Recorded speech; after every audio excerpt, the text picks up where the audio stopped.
I was 13 the night it aired, October the 31st, 1992. Halloween. I remember it because it was the first time being allowed to stay up late alone. Mum had gone to a party down the street, left me with a pizza, one lit pumpkin in the window, and full control of the living room telly, and that's when I saw the ad. Ghostwatch, live Halloween special, BBC One, 9:25 PM. I thought it was like Crime Watch, but with ghosts. Real investigators, real psychics, real hauntings. At least, that's how they sold it. The host was a guy named Michael Parkinson. Serious face, calm voice, the kind of bloke who makes everything feel credible. They were investigating a house in Norfolk, a council estate, where two young girls claimed a ghost named Pipes had been tormenting them. It sounded fake, but the way they filmed it, it didn't feel like a show. It felt like something was going wrong, live. The cameras inside the house were shaky, like real handhelds. The girls were crying. One had scratches on her face. You could hear thumps in the walls, long, sudden, unnatural, and every time it happened, the crew would freeze. Then the thermal camera, it caught something moving in the hallway. Just for a second, a shape, standing, then gone. The lights flickered, and the sound dropped for 2 full seconds, like someone had pulled the plug and put it back in. My heart was thudding. I wasn't scared of shows, I watch horror all the time, but this felt wrong, like something was leaking through the TV. They cut back to the studio. Parkinson was pale, holding an earpiece like someone was screaming in it. Then the psychic fainted, right on live television. The screen froze, black, then static. It came back up 10 seconds later, except now, they weren't pretending anymore. The reporters were panicking. The mother of the girls were yelling that they needed to get out of the house. And the camera, the one still rolling, was moving on its own, slowly, down a hallway, and then we saw him. He was standing in the corner, half in the shadow, head tilted, tall, thin, pale skin and a long coat. The ghost that the girls had called Pipes. But the thing that hit me the hardest, he was smiling, like he knew we were watching, like this had all been for us. Then the power in the house cut out. The whole room plunged into black. I screamed so loud I hurt my throat. I thought it was part of the show. Maybe the signal had glitched. But the kitchen clock wasn't blinking. The house was just dead. And when I looked at the telly, it was still on, still showing Ghostwatch, but nobody was speaking anymore. The screen was frozen on Pipe's face, still smiling, still staring. Mum found me under the dining room table when she got back. I couldn't speak, I couldn't blink, couldn't stop crying. She thought I had a seizure. We went to the hospital that night. I told them it was the TV. They said it was emotional overstimulation, that I'd convinced myself it was real, but I know what I saw, and I wasn't the only one. The BBC pulled the programme the next day, never aired it again, never apologised. 30,000 complaints flooded in. One 18-year-old boy, a factory worker from Manchester, took his own life, left a note saying he was possessed by Pipes. No one ever talked about it on the TV again. They tried to bury it, pretend it didn't happen. But here's the thing, years later, I'm flipping through YouTube late one night, and I see it. Ghostwatch, full original broadcast, 1992. I freeze. The thumbnail shows the same moment I remember. The hallway, the shadow, Pipes. I click, but the video's gone, deleted. except now my screen is black and a voice, my voice, says, "He's still in the wires." Then the lights flicker and I swear the TV smiles.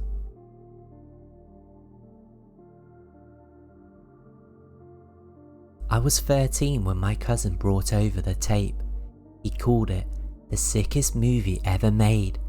Said his friend's older brother found it at a garage sale in an unmarked clamshell case. Just black plastic, no label, except for 3 faded red words on the spine. Faces of Death. I didn't know what it was. He told me it had scenes so graphic, so real, it had been banned in 46 countries. Executions, animal mutilations, suicides, the whole thing looked like a documentary. Except, parts of it were real, and some no one could explain. We waited until my parents went to sleep, snuck into the den, pushed the tape into the VCR. I remember that the first frame burned into the screen.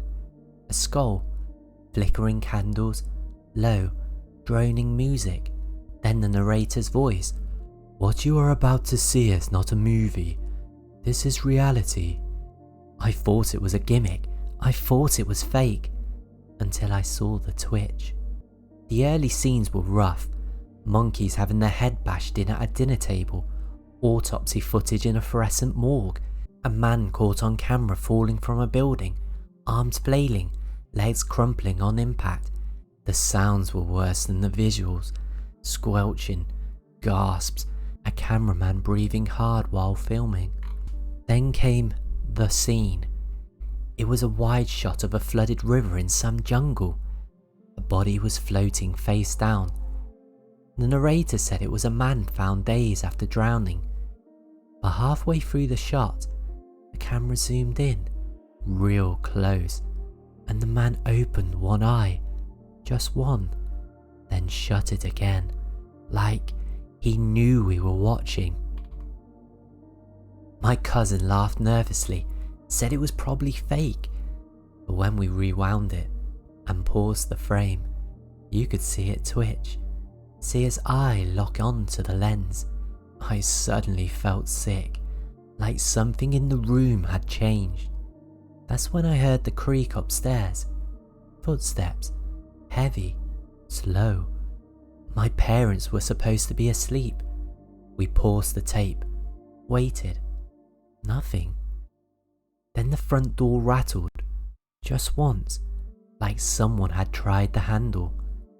We ran to the window. No one was there.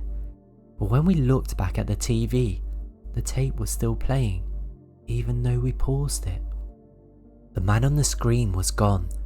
Now it was just the river, still, empty, but the audio kept rolling, heavy breathing, like someone holding a camera again, except this time, the breathing didn't stop, even when we ejected the tape, even when we turned off the TV. That night, my cousin had a nightmare. He woke up screaming, said the man from the tape had been crawling towards him. No eyes, just black sockets, mouth open, but no sound. He was trying to say something, but couldn't. He left the next day, took the tape with him. We never talked about it again, until last year. I got a call from an unknown number, a voicemail. It was him, my cousin. He sounded terrified, said, I burned it, but it still comes back." Then static, and a whisper, "Play it again." I searched online. Turns out, the original Faces of Death was banned in dozens of countries, but copies still exist. Some say certain versions include unaired scenes, footage not meant for human eyes, snuff, rituals, people watching themselves die. There's a theory that some tapes record you too, that your reflection is stored on the magnetic strip, blinking back when no one's watching. I don't watch old tapes anymore, not since that night. Not since I saw my face flicker on the screen of a TV that wasn't even on. And my mouth was moving, saying something, but I couldn't hear it.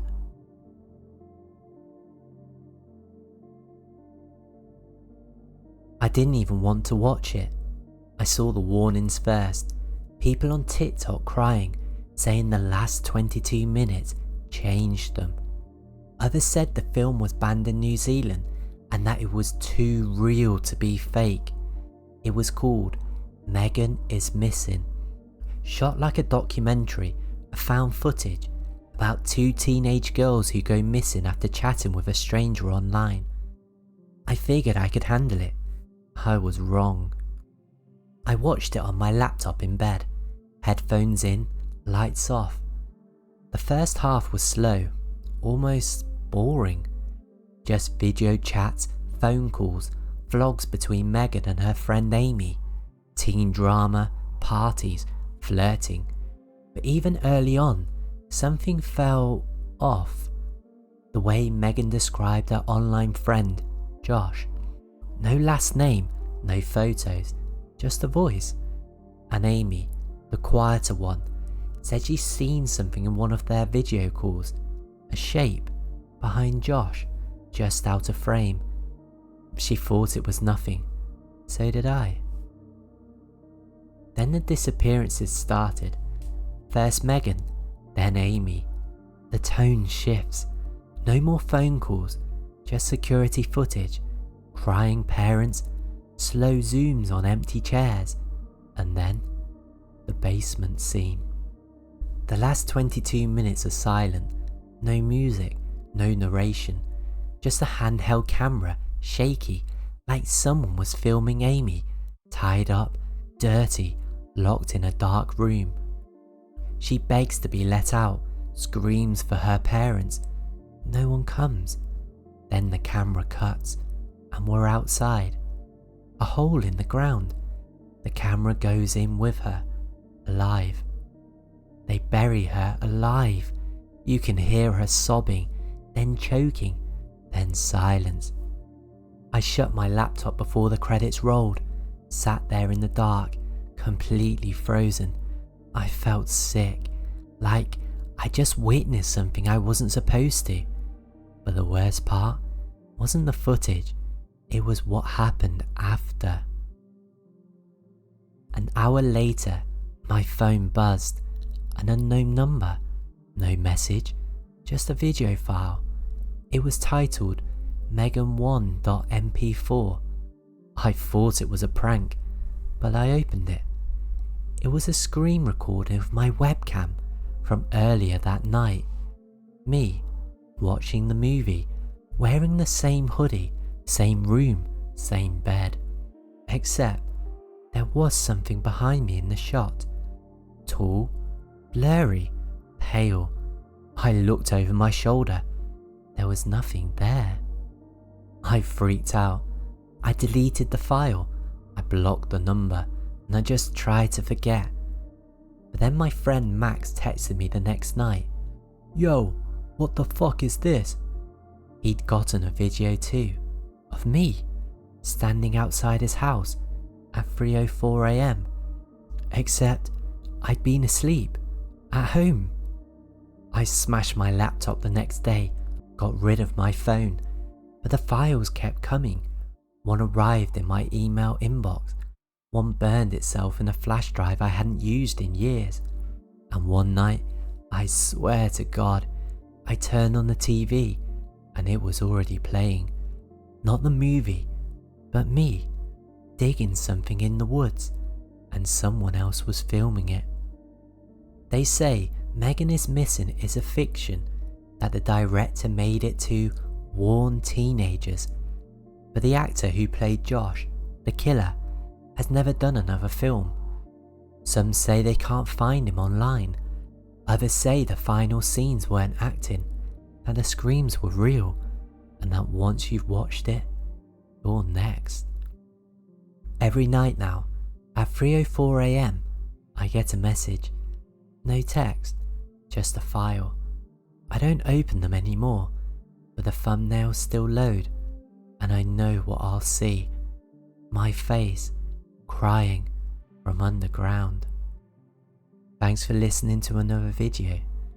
I hope you enjoyed the stories. Let me know in the comment section below which story freaked you out the most. I'm not sure I'll be picking up any strange tapes anytime soon. If you enjoyed the stories, make sure you show some love, press that subscribe button, and give me a comment. What type of stories do you want to hear next? Thanks for listening, and I'll catch you in the next one.